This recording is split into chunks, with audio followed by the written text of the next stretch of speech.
Welcome to the Data and Trends Overview for Monticello Trails Middle School in USD 232. In this presentation, you will become familiar with recent student achievement scores and other demographics for our school and district. Let us begin by first examining student achievement scores. First, we will analyze our state test scores in math. You will notice that the scores are broken down into 4 categories.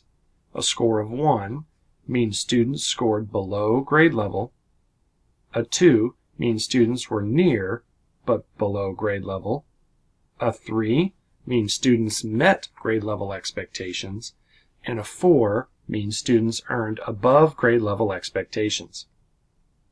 When looking at our scores in math compared to the state, it is obvious that our students are outperforming the statewide peers, but a closer look reveals that Monticello Trails is slightly underperforming when compared to other middle schools within the district. Another deviation from the overall trend is 8th grade. A more in-depth analysis is needed to identify the cause of this data.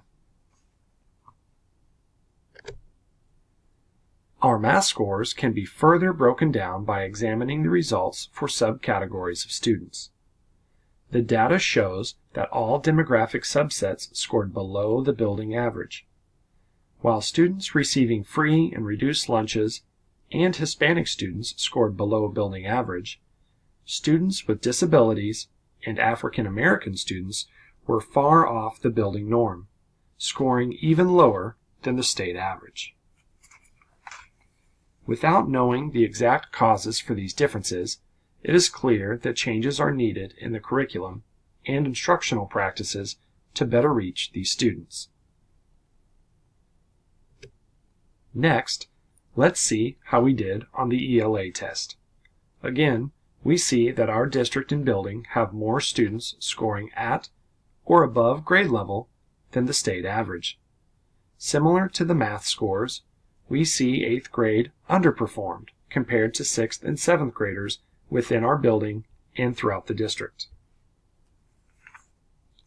If we were to track scores from previous years, we may find that there is certain information about this 8th grade that deviated from normal exams, or perhaps these students have consistently scored below expectations.